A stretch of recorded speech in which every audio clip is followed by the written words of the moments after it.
Guys, welcome to another evening of wood splitting. We are out here on the off-grid homestead, and as you can see, the snow is finally melting. It's not melted, it's melting. The lake is still frozen and the air is still cold. It's around, I'd say 1 or 2 degrees Celsius right now. It's cold and the homestead needs to be heated. So we are back at it. We are going to be splitting wood, chatting with you guys, answering any questions, and hopefully we'll highlight any key moments in the chat log. But yeah, for now, we're just gonna get started. This is our lumberjack live stream. If you guys have any questions, feel free to ask. This is an off-grid homestead. Also, for those watching the replay, I'm here for you guys too. Ask questions in the comment section and I will make sure to answer. The YouTube channel here is pretty small still, so I'm able to talk to all you guys. We're able to interact, have one-on-ones. So utilize that, take advantage of it, and I'm gonna get splitting, but I want to hear you guys chatting in the comment section, so talk to me while I'm splitting. I'll be talking back. We're gonna get started with this nice piece of birch. And Darlene, how are you doing, Darlene? Just gonna be splitting some firewood tonight. It's cold out still.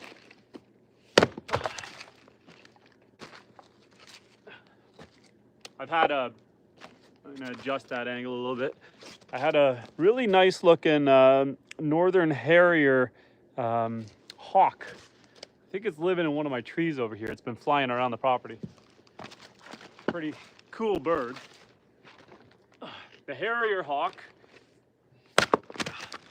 it has a head more like that of an owl, and a head more like an owl. It hunts by sound, not by sight.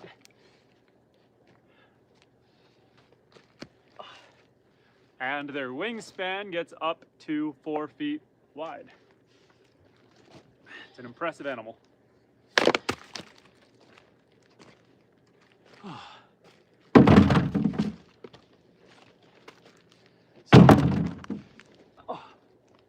Yeah, like I said, I think that hawk is living in the trees just beside me.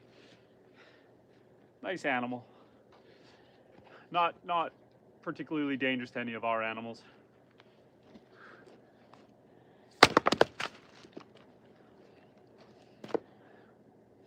So we'll just keep splitting.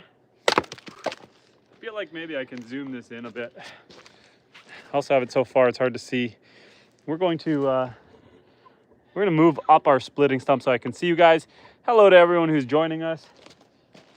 Please drop comments in the chat log. We're gonna keep this social. Potato, hi, how are you doing, Potato? I want to hear you guys chatting. This is a very interactive live stream. It's not like a lot of live streams.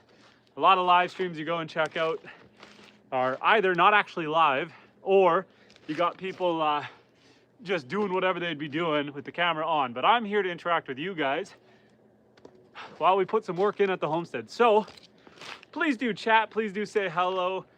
I will be replying back, commenting to all you guys. If anyone's having a particularly lonely night, I'm your guy. Let's chat, let's hang out. I don't mind being a little social butterfly. I do have to split some wood, but I got time to chat with you guys. Happy Easter for anyone celebrating Easter. I'm just trying to shim my splitting stump, because when your splitting stump is off balance, it takes a lot of the impact out. And Petra, hello. OMG, Petra, how are you doing? Do you like my beautiful view behind me? The lake is still frozen, but it looks pretty.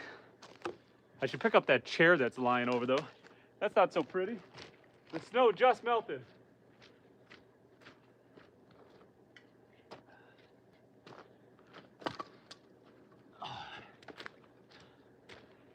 The snow just melted, but there's still lots of ice. We're in the far north in Canada. It really could snow again any day, but I'm hoping we're out of it. Forecast is calling for some nice weather, so I will take it. This piece will make some decent enough kindling. And George Pitt says, yeah, and you drop your wood all the time.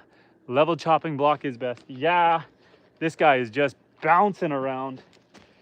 The problem is I've been splitting wood all winter. So if we look at the ground around me, it is just a giant mound of bark and cut off ends.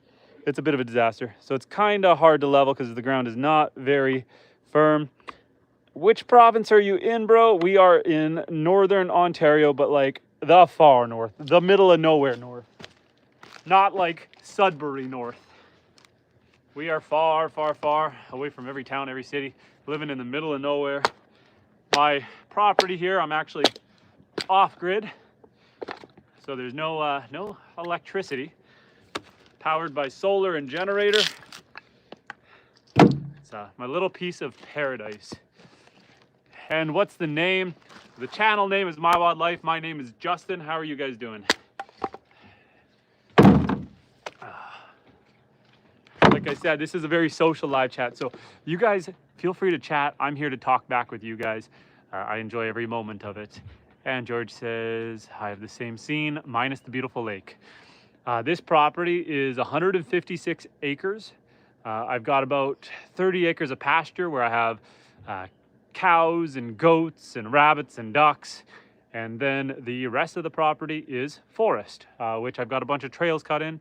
If you catch the replay on my live stream earlier today, I was hanging out with my goats. I got a couple new ones, and I got 9 goats in total. And then we went for a walk in the forest, went and checked out the cedar grove. Still about a foot of snow in the forest, so it's still kind of hard to walk in the woods.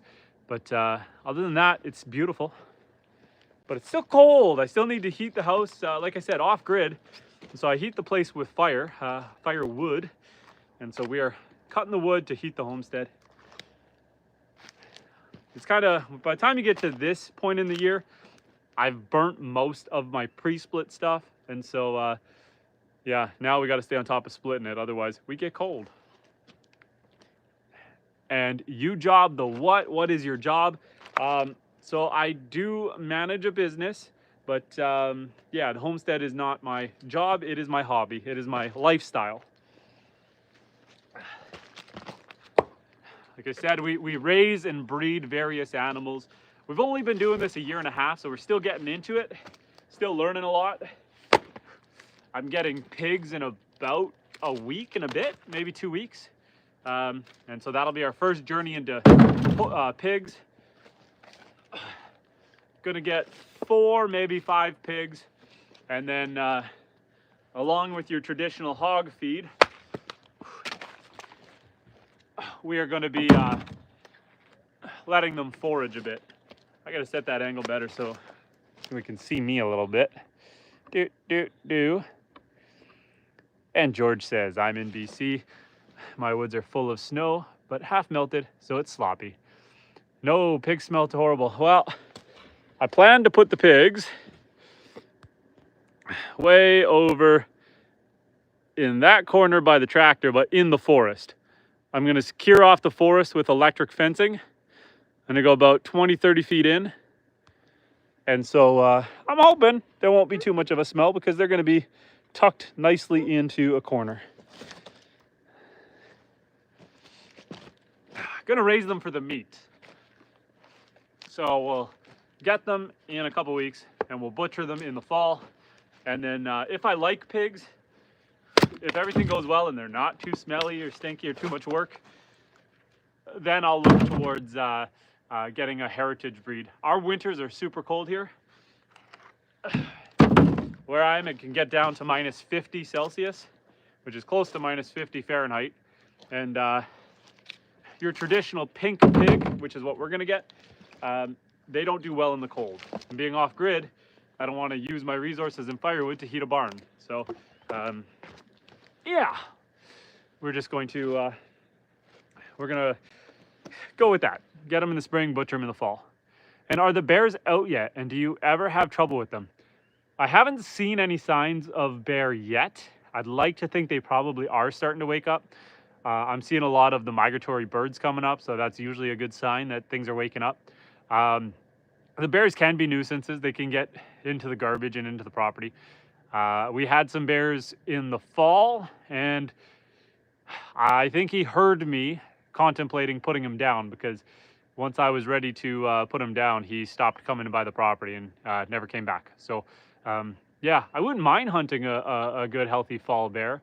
I'd like to harvest the tallow for a year's supply of cooking grease, but yeah, no issues with bears yet. No real issues. And goats and cows smell nice, sort of. You getting the furry ones? The furry what? Yeah, the goats. I've got Nigerian pygmies, Nigerian dwarfs, and pygmies, and Nubian mixes. One of the newest goats I got is a Nigerian dwarf, so a miniature goat mixed with fainter goat, the kinds that fall over. This one has not fainted on me yet, but I've only had it a couple days. And so we're just trying to warm it up and get it used to us and not spook it. We're gonna go with this big one. We're gonna try to split down this one that's bigger than the splitting block. I've got quite a few big ones, so we gotta break them down. They can't all be stumps for the following year. This one's got a couple knots at the bottom I'm gonna have to work around. Gotta try to shim that splitting block a little better.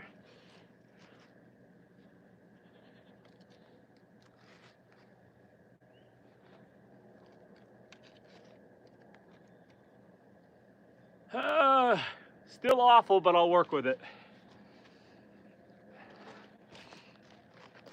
Before we put the work in on this one. And fainter goats are hilarious. It's not good for them to faint too much, though. It's traumatic for them. Yeah, I know. I had to tell my oldest boy, because when we first got it, he was all stoked about making it faint, and I told him, "Don't spook it and stress it out. We're just getting it. We don't want it to run away."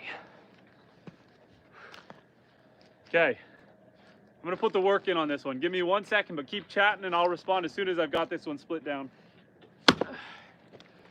Ooh, that sounded nice.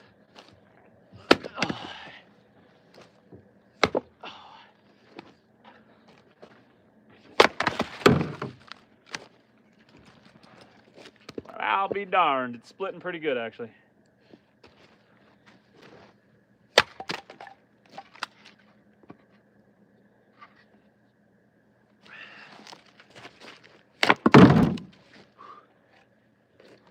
Make a little bit of kindling out of this piece.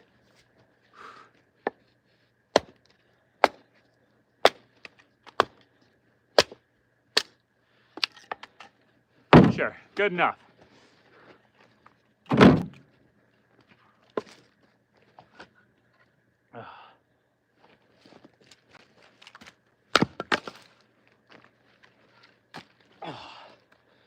Oh. Just putting the work in. I've got a harrier, a northern harrier hawk that's been flying around the property the last few days. Really beautiful bird. They've got an owl-like head, wingspan of about 4 feet, about 2 feet long, and yeah, they got a more owly head. They hunt with their ears, not so much their vision, and they fly super low to the ground. And so I had one swooping around the deck here earlier today. Didn't get a chance to get it on video, but the thing was pretty majestic. And then this morning, my good boy, the fox, who needs to die, I saw him out on the lake, running on the lake, but I keep all my guns and everything locked up. So by the time I would have ran, opened the gun safe, got the guns, went to the other room, got the ammo, and came out, he would have been long gone.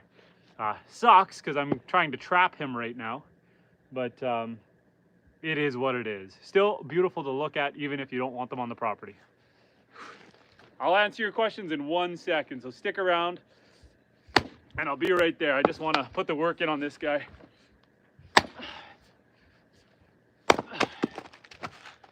Oh.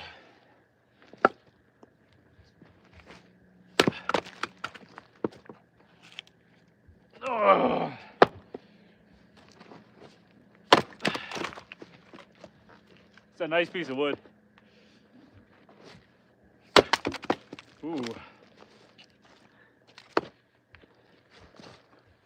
I was a little bit worried about those knots at first, but it is blowing apart fairly nice.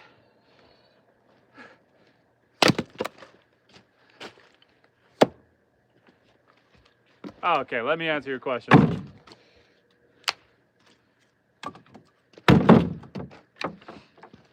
Okay, George says, that maul looks heavy. It's an 8-pound splitting maul. It's pretty heavy, but I like it. I do have my little dinky 2-pounder here. It's handy. It's more of a felling axe though. It doesn't have as wide of a head. A little bit sharper. It's not bad for kindling, and it's good to give my shoulders a break, but I prefer the big one. We'll slam this guy right there, just off camera. And, well, man, that's cool. It's looking for your chickens. So far, no chickens, just ducks. Yeah, those hawks, they're more, it would take out ducklings. I see a big bird way up there, but not a hawk. Not sure what that is. It would take out ducklings, but probably not a full-size duck. It's more hunting for the mice and the shrews, some snakes, stuff like that. That particular type of hawk. We do got a lot of bald eagles in that, and they might not discriminate as much. How many cows are you running right now? So I did have 2 2 weeks ago. I did butcher one of them. My bull, he was getting really nasty, running me down. And so I ended up butchering him, put him in the freezer. So right now I'm down to 1, but I'm getting 2 more in the fall. And then I'm going to rent a neighboring bull to come and breed with my current heifer. And you American? I am Canadian, Petra. I'm in the far north up in Canada where we still got ice on the lakes and snow in the lawn. It started to melt behind me though, so that's nice. Can't get too upset by that.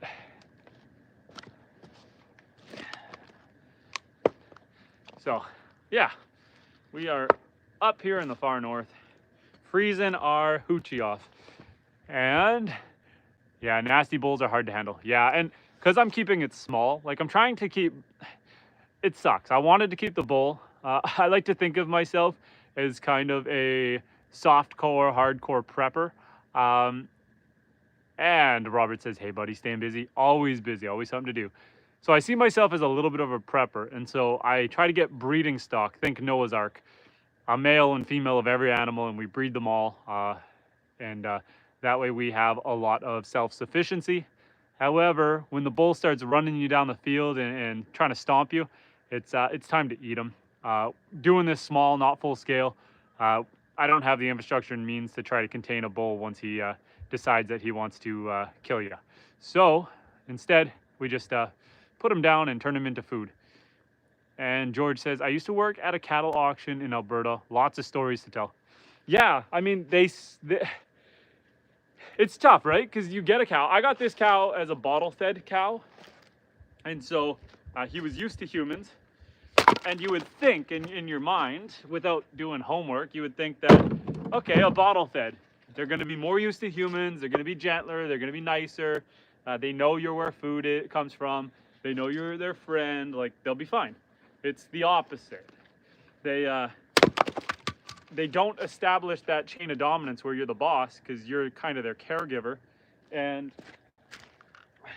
in the pecking order, you know, the young bull comes up and is raised up to eventually replace the old bull. And so they test them. They try them. So when he starts thinking of me as the old bull, he starts testing and headbutting and ramming. And unfortunately, he was a beautiful specimen of an animal. Beautiful specimen of an animal. And he was about 1,400 pounds when we sent him to butcher. So he was a healthy boy. And what happened is I have an old back injury from playing hockey. And I hurt my back. And long story short, every once in a while it throws out on me. And this was a particularly bad one where it threw out on me for about 6 weeks. And so I still had to do farm chores, still had to muck the barn and feed the animals and take care of everyone. And my bull, doing his normal kind of testing and playing and headbutting and shoving, realized that I stopped shoving back and I stopped being able to get around him and I stopped being able to avoid him. And once he realized that he could get me, it just started getting worse and worse and worse. It got to a point where he realized that I was his toy.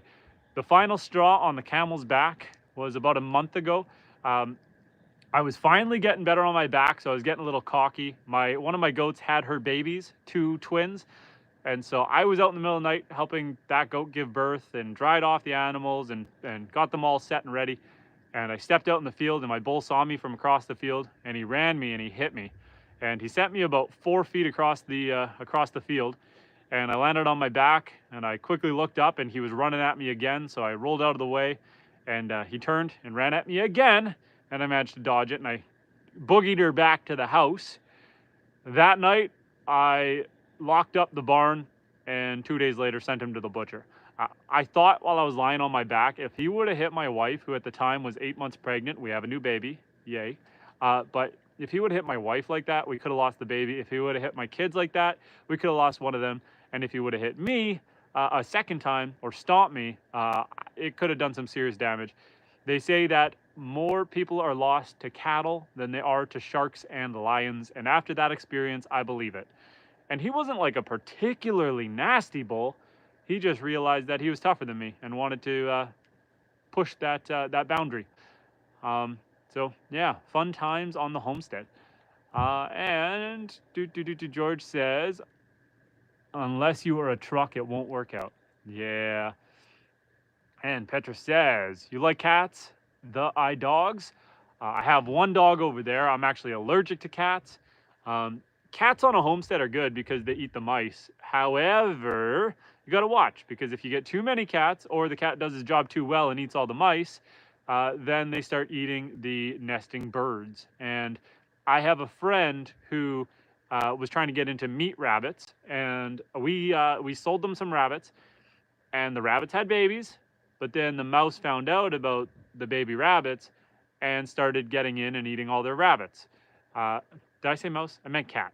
The cat started eating all their rabbits. And so a cat on the homestead can be a good thing. It could be a bad thing. I'm allergic to them, so I don't want them. We have some particularly large garter snakes here. I have a YouTube short where I show off like a 5 foot long snake. So they do a good enough job. Between the snakes and the hawks and the eagles, we don't have much of a mouse problem. So no need for a cat. And a lot of folks don't understand how dangerous cattle can be. Any big animal I respect and am wary of. I was one of those people that didn't respect them the way I should have. It wasn't until the first time one of my cows bucked at me, did the whole like jump their back legs and kick and kind of storm at me. After that first time of one doing it, it clicked. Like you see rodeo bulls, you see you know, the Spanish bull riders and stuff, and it's like you understand that's a big dangerous animal. But when you have a meat cattle, you don't think that they're the same. You just don't think of it that way until they do something like that, and then you realize, oh, yeah, those big mean rodeo bulls are just normal cows on steroids. They're all dangerous. They're all can be aggressive. And even if they're not trying to hurt you, a 1,400-pound animal just accidentally stepping on you can do a lot of damage. I remember Buddy, when he was probably about 1,000 pounds, he stepped on my foot once, not on purpose to hurt me. He got spooked and then kind of stomped. And the whole top of my foot was black and blue. I was just glad that he got me in the middle of the foot, not in the toes. But even then, it wasn't on purpose. I put out a video there a couple weeks ago. My heifer, who's really nice and gentle, she got spooked and I did something stupid. I was comforting her and then I turned my back to her and she bucked and kicked me in the back of the calf. I had a bruise like this on the back of my leg, gnarly purple and red bruise. I mean, they can defend themselves against wolves, so who's to say they can't do some damage to a human? Yeah, just something you got to be aware of when you're raising cattle. Wandering terrestrial garters. Those are the big ones. Yeah, I don't know. I don't know what specific type of garters I have up here in northern Canada. I just know that they're garter snakes. But these ones, some of them can get up to around that 6 feet long, nice and girthy. They're intimidating snakes when you come across them by accident. If I leave a piece of plywood out in the field and I move that piece of plywood, the ground just crawls away as the snakes all slither away. It's gnarly. And Pietra says, I fish and I like fish. And do you do any fishing in that lake? Yes, this lake behind me. So my property is actually a peninsula. I got one way in, water all the way around the 156 acres. And so there's actually a bay out that way. It's a lot of people. I'm in the middle of nowhere and I'm very far north, so it's super quiet. But during those long weekends when people are going to travel to go fishing, this is one of the places people will travel. It's a great lake, awesome fishing. Straight across the lake at that bay back there is, and this is only a bay in the lake. This is a small piece of the lake. But across the bay is a crappie hole where there are tons of crappie. Crappie are like panfish. They are like a bass, but they're flat. So like a bass, but they're skinny. Tons of good fish though. We got walleye, northerns, muskie. Muskie. We've caught muskie up to like 6 feet long, and that's not even a particularly big muskellunge. We call them muskies, muskellunge. Lots of northern pike, bass, perch. Yeah, just the whole plethora of good freshwater edible fish. And you should do some fishing, bros. Catch and cook. I will. I've got a couple of fishing videos on the channel, more from 2 years ago. I didn't do much last year. I did do a fly-in fishing trip to an even further north place up near Hudson's Bay. And I did take a lot of GoPro footage. I have not really gone through that footage. I have, you know, a whole week of steady, hardcore fishing videos that I just haven't, you know, put the time in to go through. But I got a ton of content there. It was great. I did post one short where I caught a walleye that was getting eaten by a pike, and so I managed to get them both in the net and in the boat. So it was a 2-for-1. And pike are the best. Yeah, a lot of people around here don't like pike. They kind of shy away from them. However, I love them. I think they're great. Once you know how to clean them and cook them properly, they're really tasty. A lot of meat on them. And I do also have a YouTube short of a crayfish or crawfish catch and cook. We got lots of crawfish here and they're edible. I just throw a couple traps out, catch them, and then fry them up. They're really good. Yeah. We also have what are called sucker fish. And in a couple of weeks, once the water actually opens up, the suckers will be running through the river on the other side of my property, that-a-way. And I plan to try to harvest a ton of them. They're considered bait fish, suckers. However, they can be up to like 22 inches long. They're big fish. And you can pressure can them. You can fry them up like normal fish. They're just a little fattier, but they're still good. And there's no limit on them. So you can literally catch hundreds of them and you're good to go. And you're allowed to net them. You're allowed to spear gun them. You're allowed to bow fish them. Really nothing's off the table. So if I get the timing right this year and I manage to harvest a bunch of them, maybe for the following year, I'll modify my bow and arrow so that I can bow spear them. I feel like that would be fun to watch and fun to do. But yeah, sucker fish. They taste pretty good. Like they get a bad rap, but they're not bad.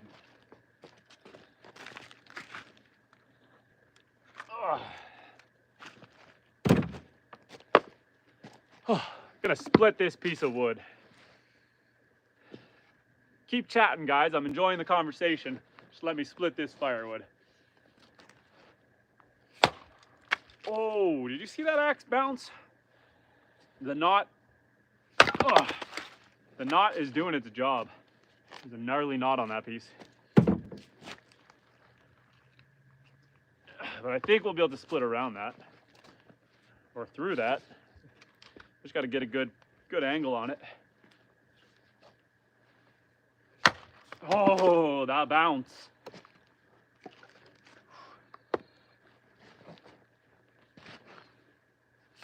Oh, come on, a little high.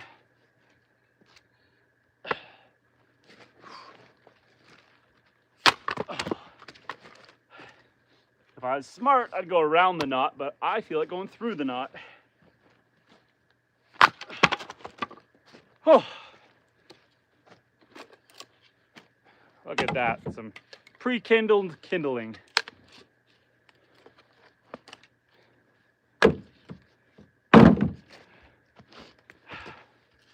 Pretty good wood, actually. It's got some nice fresh and dry. This is a jack pine that I'm cutting there. Burns hot, burns fast. It's a softwood. Smells nice. Yeah, it's not great for overnight fires. It's good to get your fire going though. And I did let my fire die. So normally in the winter, you just don't let your fire die. You just keep it going, rolling all the time. And that way it's easier to keep a fire going than to get one going from scratch continuously. However, I wanted to clean the ashes out and wash the glass and just inspect the fireplace and all that fun stuff. So I did let it die today. Normally I don't, but I don't know. It was around 40 degrees Fahrenheit today, which as bad as it sounds, that was on the warmer side. And so I figured I could let the house cool down a little bit there. So yeah, I let the fire die, cleaned it out. So now it's nice having some good dry wood like this that's breaking off into some kindling to get that new fire going again. Again, not the best for overnight. When I try to burn this jack pine overnight, I only get about 3 hours from fully stocked to no coals ashes. It burns, even with the wood stove fully dampered off, meaning when you have a wood stove, you can control how much oxygen is coming in. So once you get a fire, you get what's called a draft. That hot air from the fire wants to go up through the chimney stack, and you control through a lever or whatever how much air you're gonna let come from your house to push that up. The air's gotta come from somewhere. And so you can control how much air. If you want a big roaring fire, you let a lot of air in. And if you want to control that, dampen it down, you lower it. The kind of science of it is, if you got a big roaring fire, you're going to get a lot of heat pumping out. But if you have your air fully open, it's also sucking heat from the house out. So you want to have the right amount of fire and damper to put off more heat than you're letting suck out. And ideally, once you've got a good roaring hot fire and your room's getting to temperature, you'll get what's called natural convection. So if you have your wood stove towards an outside wall, what happens is the heat pushes the cold air up and towards the outside wall, and then your wood fireplace is going to be sucking that cold air back up and out the chimney. So you're going to get natural convection that way. I have ceiling fans. You turn your ceiling fans on reverse, and that's going to help pull that hot air, or the hot air, which is going to push the cold air, and you're just going to circulate it around your outside walls, suck it up out the wood stove, and heat the whole house. But you got to make sure you got the right amount of heat and control on your air. So yeah, this stuff, nice dry jack pine, is great for getting a fire going. It's great to add if you want to add some quick heat, but it's terrible for an overnight burn because it burns too hot too fast, and you end up waking up every 3 hours having to try to rebuild your fire, which is not fun when it's minus 40 degrees out. So you want to use a hardwood. Up here we have a lot of birch, so that's our go-to is birch hardwood. And yeah, when I'm burning birch, I get more like 6-7 hours of burn time. So if I get up once at night, I'm good. If I'm burning this, we're talking getting up like every 4 times, like once every 3 hours, which is not ideal for sleep. Still got to bust through this one a little more. I can hear a trumpeter swan out back. We're starting to get dark. I think I'm going to plug in the spotlight. 1 second, I'm just right here.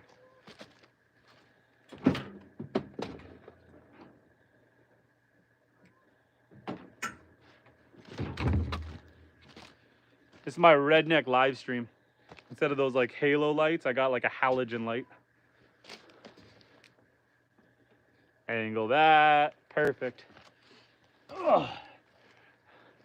So yeah, anyway, welcome to the Redneck Homestead. Oh. So, sometimes when you got a gnarly knot like that, instead of splitting it, you just bust it apart. That's where the 8-pound maul comes in place. That knot, I didn't cut through the knot, I just blew that knot right off. So yeah, big branch sticking out here. all the fibers twisting around that branch, holding the wood together. Does not want to split nice, but it'll break and it'll burn. And yeah, jack pine is great, except the creosote works good to heat. Yes, you got it. Did I miss some conversation? Sorry.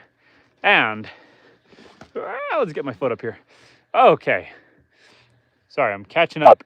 Petra asked if I like cake. I do like cake. I'm not going to complain about cake, although I'm a fairly lean eater. We eat a lot of meat here. Don't eat a lot of dairy, or I guess dairy and bread. So fatty. I wonder how they would smoke. I've heard of people smoking them. A lot of people will pressure can them. We're talking about suckerfish. But pressure canned is good. The bones in them will dissolve. And then you can kind of cook them however you like from there. But I'm sure people smoke them as well. I just do your typical flour, eggs, flour, breadcrumbs kind of mix and fry it in some oil.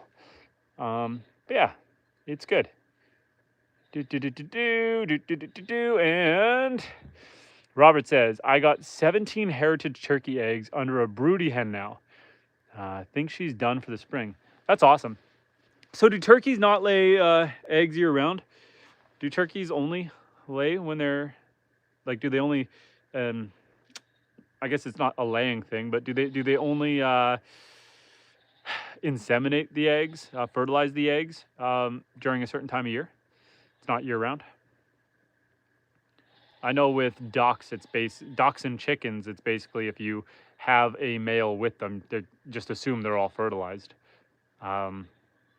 We are getting 41 fertilized duck eggs from a friend in about a month. And we have our brooder here, so we're gonna hatch 41 eggs.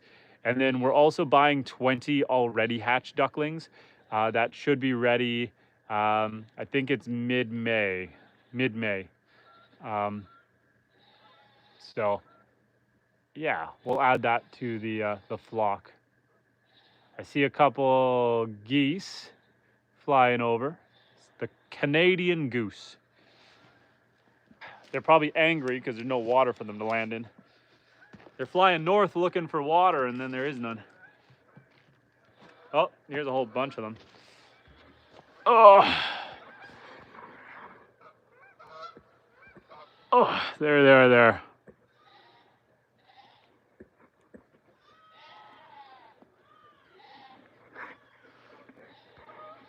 So yeah, some good old Canadian geese. Where are we? Going to that log there.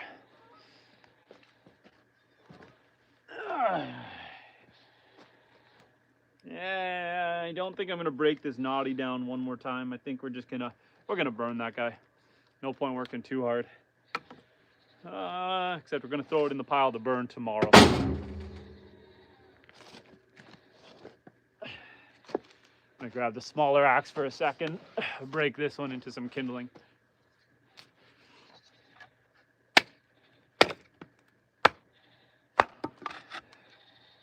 Maybe I need the bigger axe.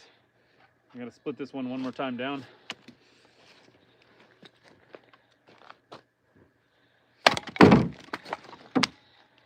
Now we'll break it down. Lily, was that you sounding like a bear behind me? Where'd you go, though? Yeah, there you are in the log pile.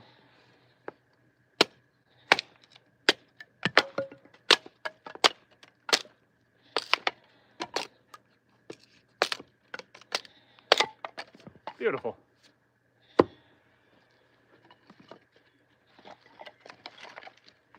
That is going to start the fire tonight. Good show. I feel like my dog is mousing. I feel like maybe there is a mouse in that log pile and she wants it. Ah! There you are. And Robert says, I think they'll lay until they get a decent clutch. I didn't take any eggs away, just letting them be natural. Looking to expand my flock too. Yeah, that's awesome. Once we have our steady layers, we'll get another male drake, and then we will keep hatching duck eggs. We ended up not finding a. Okay, Lily, you look inappropriate. I don't want to look at your butt, but she's fine. She's gonna find something in there. She's gonna find it. I'm trying to watch to see if something scurries out of the pile. Yeah, we didn't end up finding a male duck that could mate with ours this last go. And then we were slowly losing our ducks to the foxes. And so, yeah, now we need to replenish. You gonna find anything, Lily, or are we just staring at a log pile and a dog hiding behind it?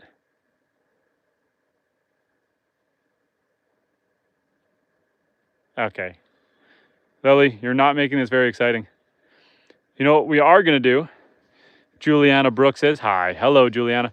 We are going to take a break from splitting some wood, and we are gonna go take a look at our goats, because I need to put them away before the sun goes down. I got a couple that are just too young to leave out overnight. And so we are going to move them. We're gonna go for a walk. Let's go find our goats and move them into our kind of maternity ward, as I like to call it.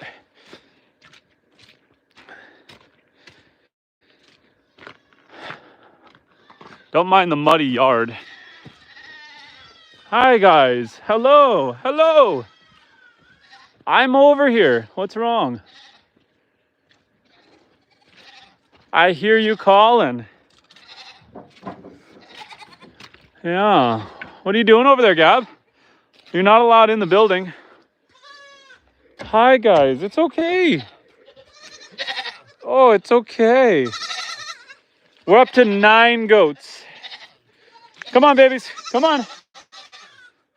Come on around, twins. Come on, Mimi. Come on, Mimi. Hello, Orion. Come on, Mimi. We're gonna put you away, come on. Hey guys, everyone good in here? Yeah. Okay, look out. We're coming in.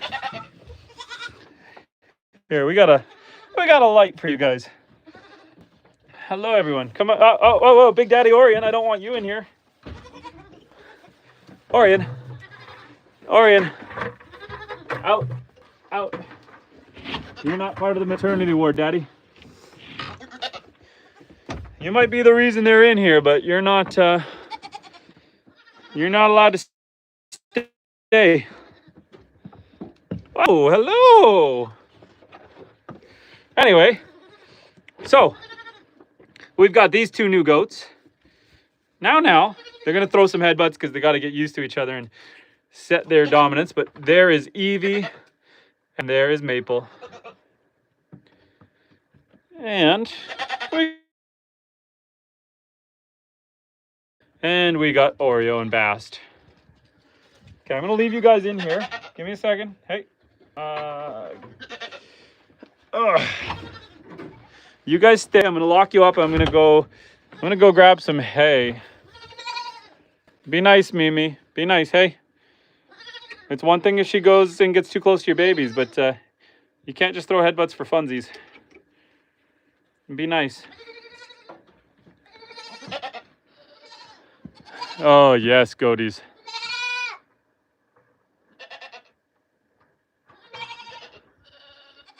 Hi guys.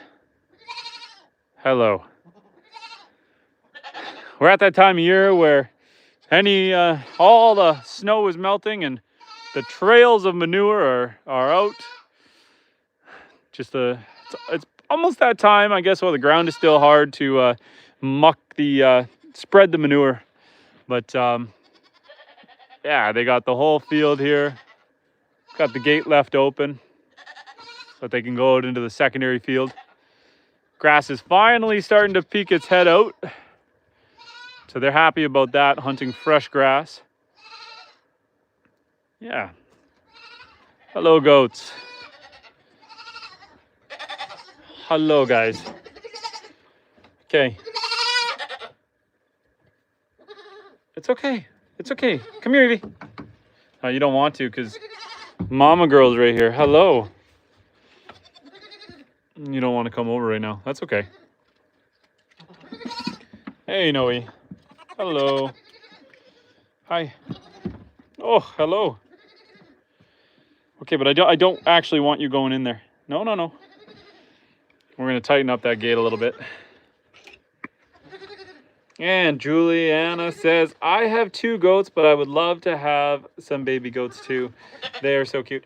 I love the goats. I think the goats are a great animal. They provide great resource on the homestead between the milk and what you can process with the milk.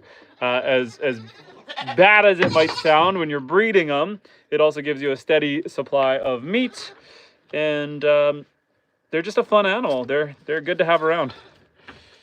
Just trying to tighten up the gate here, which is harder to do with one hand than you would think. Okay, sorry, you're gonna get a little jumpy on me while I'm trying to use both hands. I don't like keeping here because we have the fields for them, but while the babies are young, I like to keep them in here overnight. And then these 2, I just got them about 2 days ago. And so the one on the left, Evie, I have no doubt that she will stick around and she won't go anywhere. The one on the right, though, she is part fainter goat, and she's definitely more easily spooked. And so I don't want her to get too stressed out and try to run away, get into any trouble. So usually about a week at most, and they will settle in with the herd and become one of the pack. I have no doubt that this one here isn't going to go anywhere. She's really good. Mimi, maybe if Mimi keeps throwing headbutts, she'll want to sneak away. But I got no doubt that she's going to want to stick around. She's a good goat. The other one, I think she's fine too, but she's definitely more easily spooked. Country, how you doing? We managed to go live twice today. This is our second live stream of the night, of the day. We went live stream earlier, hanging out with the goats. I'm trying to spend a lot of time with these goats, just because the 2 are brand new to the homestead. I need them to know who I am, get used to me. I give them lots of treats, lots of grain. I just need them to know that they are part of the pack. And so, yeah, we're just... What are you doing? My goat just tried to eat my jacket. Spin you around. Don't eat my jacket. What are you doing? That's the second goat that's tried to chew on me today. Why are you guys trying to eat me? No, I don't taste that good. I don't taste that good. You can't eat my jacket. Stop eating me. That's the second goat to try to eat me today. What are you doing? Some people's goats, I tell ya.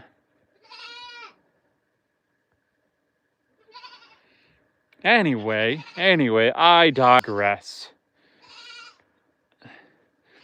Country says, how long have you been live for now and how much did I miss? And is your wife still in the hospital? She's back now. They gave her some different medication that seems to be working. So she is back on the homestead. Keeping now though. She needs some rest. And yes, I got to Mabel and Evie earlier. Oh, well, thank you for joining us earlier, Juliana. Sorry, there was a lot of conversation going on, so if I missed it, sorry. If I called you out and I just forgot, I also apologize. It's been a long day. It's been a long day on the homestead. I see that my electric fence wire, my bottom one, is stretched out. It's still attached. I can hear it arcing out on the ground, so I need to tighten that up. The goats will sneak out and they tend to pull on the wire.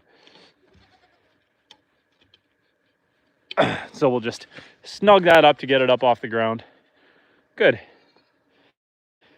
This electric wire, I am going to be replacing it all. This is all just temporary electric wire. I threw it in rough and dirty to be able to hear my spools of high tensile wire. I just ran out of time last year, but I plan to replace it with this high tensile wire. I got 4 kilometers of it. I'm going to fence in about a 25-acre field with it. And so all the animals, they'll be able to go all the way to that far tree line. And I'm going to cut back through the forest there. I've already cut a trail all the way through this section of forest. to connect to my backfield. Let's take a little midnight stroll. Let's go catch a sunset back there before we end the stream. We're not going to be sticking around too much longer, country. We've already cut our firewood. We've done our animal chores. I do need to throw a little bit of hay in with the goats, but I'm going to need both hands to do that. So let's take a little evening stroll to watch the sunset, and then I'll have to spin back around and grab some of this hay and bring it back to the goats. We'll sneak through the electric fence. Don't tell the goats I know how to do this. I don't need them following my lead.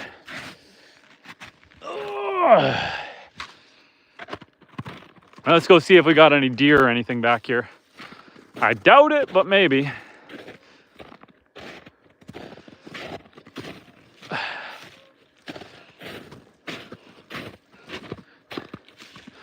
So yeah, walking towards the sunset. I know we're losing light quick. The geese are flying around. They're agitated. We might as well take a little walk before we call her a night. Check out the backfield. I'm surprised how much snow is actually melted back here.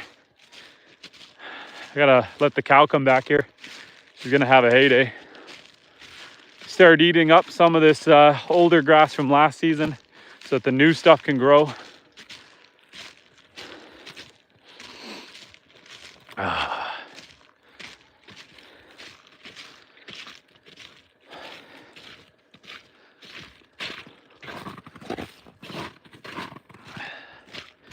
Beautiful night for a little walk.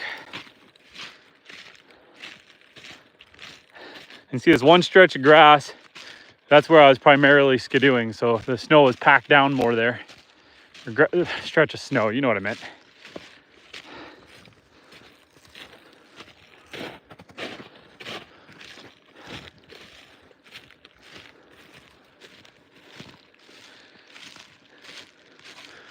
I do tend to get a little more nervous about the animals when I send them in this backfield, just because I don't have eyes on them. I like to know that they haven't broken through the fence or there's no predators in the field with them. So I'm not a fan of sending them way back here, but I do like providing them with tons of pasture to go explore, tons of field to go graze on. So yeah, just means I gotta stretch my legs to come check on them a little more often. I can't just look out the kitchen window. Those smaller fields, those are my wintering fields. It's still about 5 acres, but I keep them close to the home so I can see them. But these are the grazing fields. So yeah, beautiful night. A little chilly, but it's nice. I am going to take this sunset and end the live stream. I appreciate you guys. Thanks again for joining, and I hope you guys have a great night.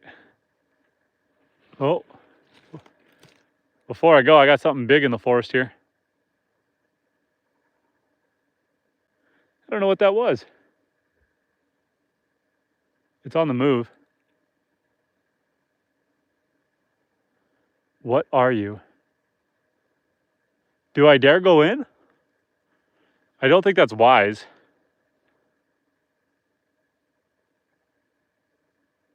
I don't think it's Lily. She wouldn't come all the way out here.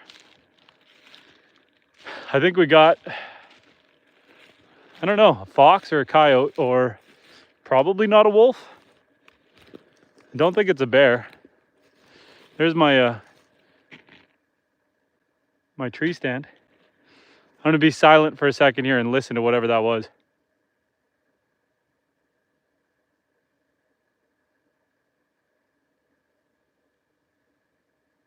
It's walking in the snow.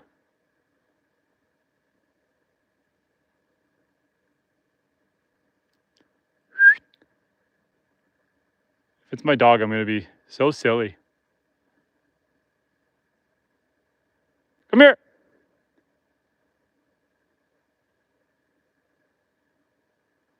Come on.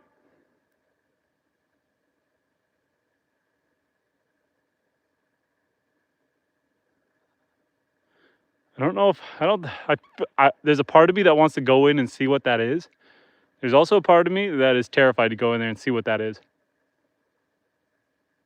I have a trail in the back, and whatever it is walking in the trail.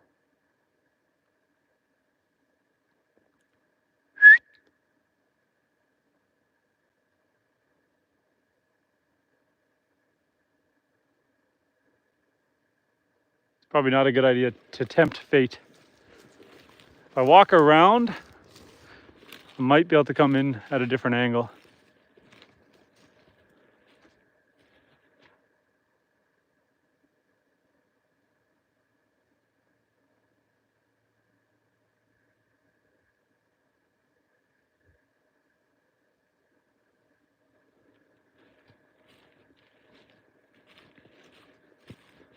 Sorry, I'm trying to be quiet because I'm listening to whatever's moving back here.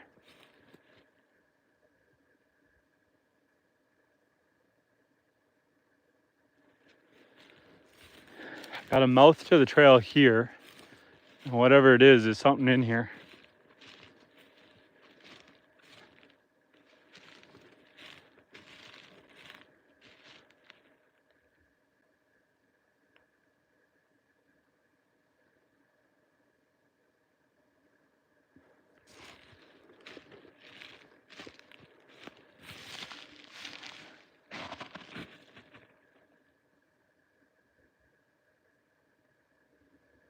It's more out this way now.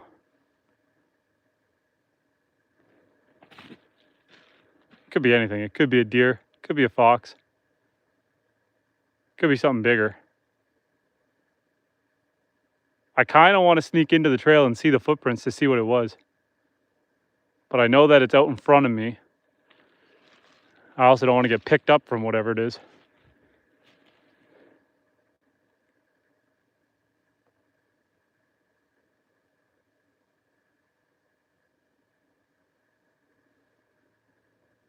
You guys probably can't hear it.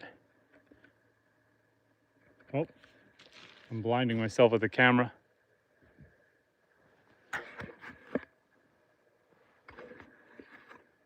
Unless it's my neighbor, someone walking in a trail.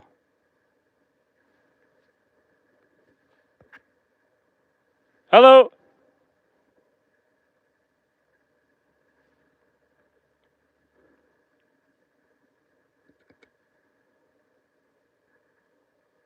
Whatever it is, it didn't go far into the tree line. Because I can still hear it up here.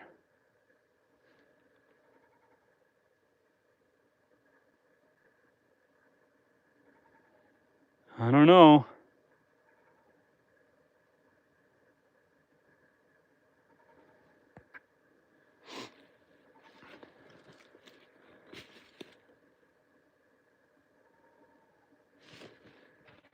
I don't know. I feel like if I pick up one of these tree branches, it's probably not a bad idea if I'm going to go in towards it.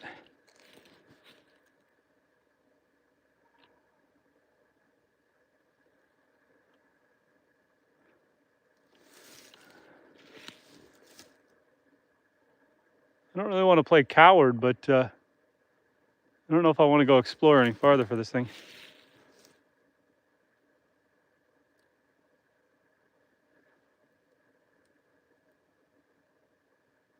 We're going to backtrack and we're going to sneak in through a different spot where I don't think whatever this is watching me.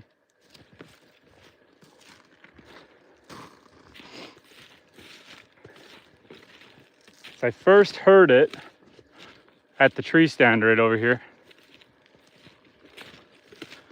I think I feel more comfortable going into the forest at the tree stand.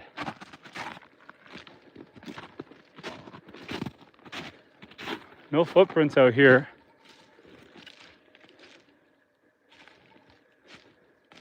Bear with me if I get eaten by a pack of wolves, guys. There's something in here.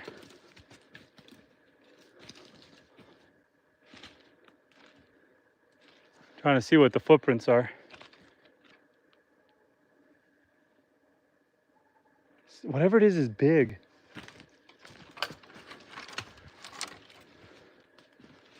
It's coming towards me.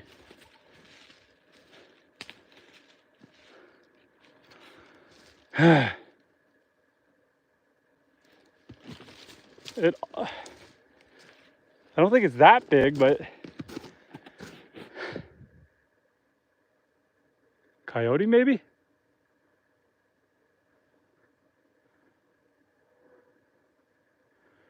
What are you? Because you keep running at me. It's too dark to see anything.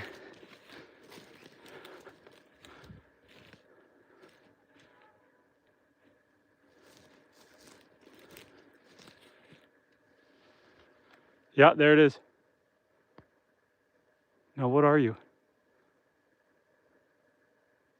What are you? Hey? You better not be my dog. Lily, I've been sitting out here for like 5 minutes thinking that you were some sort of predator. When did you get back here?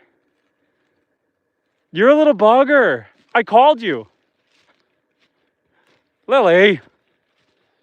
Well, there you go, folks. Jeez.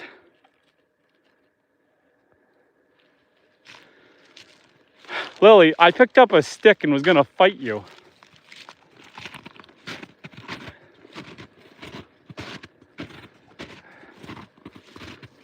Well, there you go. Nothing to be scared about. I knew it was a dog-sized animal. I just didn't know it was my dog. I'm sitting out here listening to something in the forest, grabbing a stick, going to go check it out, and it kept running towards me. Of course it was running towards me. It was my own dang dog. I caught a glimpse of its eyes and I was like, oh dang, what is it? Yeah, that's my own dog. Not gonna lie, makes you feel foolish. I mean, you zoom in and her eyes start glowing in the dark though. Well, hey. Thought you were a dire wolf trying to get me. I'm gonna beat you with a stick. Some people's dogs. I tells ya.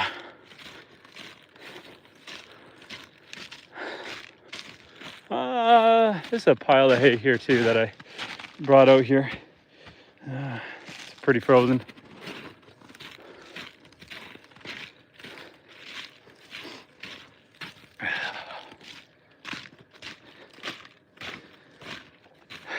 It's good to see some grass back in the fields though. The snow's melted. I can start letting the cow out here. She'll be very happy. There's my cow there. I think tomorrow I will rotate the electric fence around and get her out into this section of the field. Hi. Tomorrow I'm gonna give you some freedom, Gabby.